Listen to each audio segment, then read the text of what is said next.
മുസ്ലിം ലീഗുകാർ വളരെ ഹൃദയവിശാലതയുള്ളവരാണ്, അവരെ ഇങ്ങനെ പിണങ്ങിപ്പോകുന്നവരെ തിരിച്ചു കൊണ്ടിരുന്നവരാണെന്ന് പൊതുവേ ഒരു സംസാരമുണ്ട്.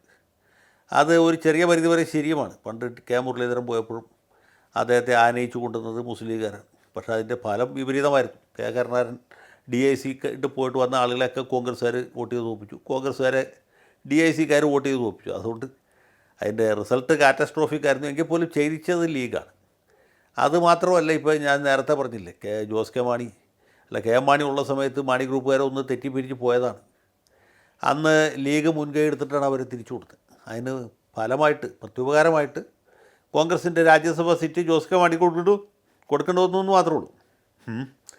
അപ്പോൾ ത്യാഗം എപ്പോഴും കോൺഗ്രസിൻ്റെ ചിലവിലായിരിക്കും, അതിൻ്റെ ദൗത്യം ലീഗിൻ്റെ ഉത്തരവാദിത്വത്തിലായിരിക്കും.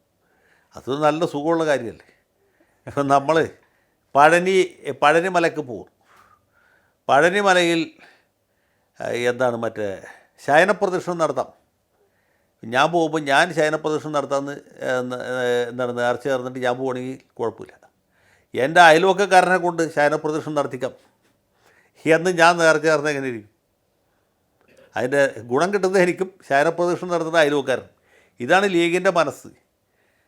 ത്യാഗമൊക്കെ കോൺഗ്രസിൻ്റെ ചിലവിലായിരിക്കും, അതിൻ്റെ ഉത്തരവാദിത്വം ലീഗിനായിരിക്കും, അതിൻ്റെ ക്രെഡിറ്റും ലീഗിനായിരിക്കും. അപ്പോൾ ഇങ്ങനെയൊക്കെയുള്ള ത്യാഗികൾ എല്ലാ പാർട്ടിയിലും ഉണ്ട്, ലീഗിൽ ഇത്തിരി കൂടുതലുണ്ട്, അത്രേ ഉള്ളൂ ഞാൻ പറഞ്ഞത്.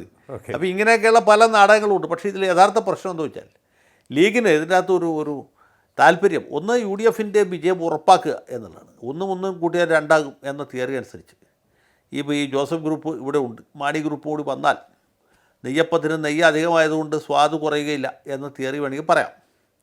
പക്ഷേ ഇവർ വന്നാൽ വിപരീത ഫലം ഉണ്ടാകുമെന്ന് ഞാൻ നേരത്തെ പറഞ്ഞു കഴിഞ്ഞു. അത് എന്തുകൊണ്ടാണെന്ന് ഞാൻ പറഞ്ഞു കഴിഞ്ഞു. കാരണം ഇവർ വരുമ്പോൾ ഇവരുടെ സ്ഥാനാർത്ഥികളെ ജോസഫ് ഗ്രൂപ്പുകാരും വില വയ്ക്കും, കോൺഗ്രസ്സുകാരും വില വയ്ക്കും, മറ്റ് ഘടകകക്ഷികളെ എല്ലാം വില വയ്ക്കും, ജോസ് മോനോടുള്ള വിരോധം കൊണ്ട്. പിന്നെ ജോസഫ് ഗ്രൂപ്പ് അല്ലെങ്കിൽ മാണി ഗ്രൂപ്പുകാർ തന്നെ വോട്ട് കോൺഗ്രസ്സിന് ചെയ്താൽ ചെയ്തു, ചെയ്തില്ലെങ്കിൽ ചെയ്തില്ല, അത്രേ ഉള്ളൂ. അതിൻ്റെ അകത്ത്. അപ്പോൾ അതല്ല വിഷയം. പിന്നെ ഈ ലീഗിനെ സംബന്ധിച്ചോളം ലീഗ് ഇതിലൊരു പ്രധാനപ്പെട്ട ആളാണ്. ഘടകകക്ഷികൾക്കിടയ്ക്ക് എന്തെങ്കിലും പ്രശ്നം ഉണ്ടാവുകയാണെങ്കിൽ, അസ്വാരസ്യം ഉണ്ടാവുകയാണെങ്കിൽ അവരെ കൂട്ടി വയ്പ്പിക്കുന്ന ഒരു ഫെവിക്കോളാണ് ലീഗ് എന്ന ഒരു ഇമ്പ്രഷൻ ഉണ്ടാക്കാൻ. പിന്നെ കോൺഗ്രസ്സിന് ഇഷ്ടമില്ലാത്ത കാര്യങ്ങൾ, ഇഷ്ടമില്ലാത്ത തീരുമാനങ്ങൾ, ഒരു കയ്പ് ഗുളിക ലീഗ് ഒരു ഷുഗർ കോട്ടിങ് ഇട്ട് കൊടുക്കും, അതിൻ്റെ ഭാഗമാണ്. മൂന്നാമത്തതും കൂടുതൽ ഗുരുതരമായേക്കാവുന്നതുമായ യഥാർത്ഥ കാരണം, ഈ വരുന്ന തെരഞ്ഞെടുപ്പ് കഴിഞ്ഞ് UDFന് ഭൂരിപക്ഷം കിട്ടുന്ന സാഹചര്യത്തിൽ കോൺഗ്രസിൻ്റെ MLAമാരുടെ എണ്ണം പരമാവധി കുറഞ്ഞിരിക്കണം. പോയിന്റ് മനസ്സിലായോ?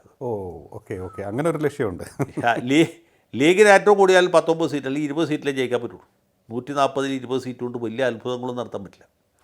നേരെ മറിച്ച് കോൺഗ്രസിൻ്റെ ഒരു 45-50 സീറ്റ് കിട്ടിക്കഴിഞ്ഞാൽ ലീഗിൻ്റെ ബാർഗൈനിങ് പവർ വല്ലാതെ കുറയും. അതെ മനസ്സിലായോ? അതെ. അപ്പോൾ തുല്യന്മാർ തമ്മിലുള്ള ഒരു വിലപേശൽ, അല്ലെങ്കിൽ വളരെ അതുല്യന്മാർ തമ്മിലുള്ള വിലപേശലായി പോകും.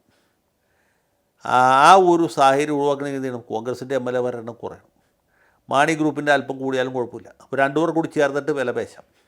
ഇടത് വിങ്ങിൽ നിന്ന് ലീഗും വലത് വിങ്ങിൽ നിന്ന് കേരള കോൺഗ്രസും വിലപേശുന്നു, നടുവിൽ നിന്ന് കോൺഗ്രസ് ഇതൊക്കെ അനുഭവിക്കുന്നു. അതെ, മനസ്സിലായില്ലേ? അതെ. അപ്പോൾ കോൺഗ്രസിൻ്റെ MLAമാരുടെ എണ്ണം കുറയേണ്ടത് കേരള കോൺഗ്രസിൻ്റെ ആവശ്യമാണ്, അതിനേക്കാൾ കൂടുതലായിട്ട് ലീഗിൻ്റെ ആവശ്യമാണ്.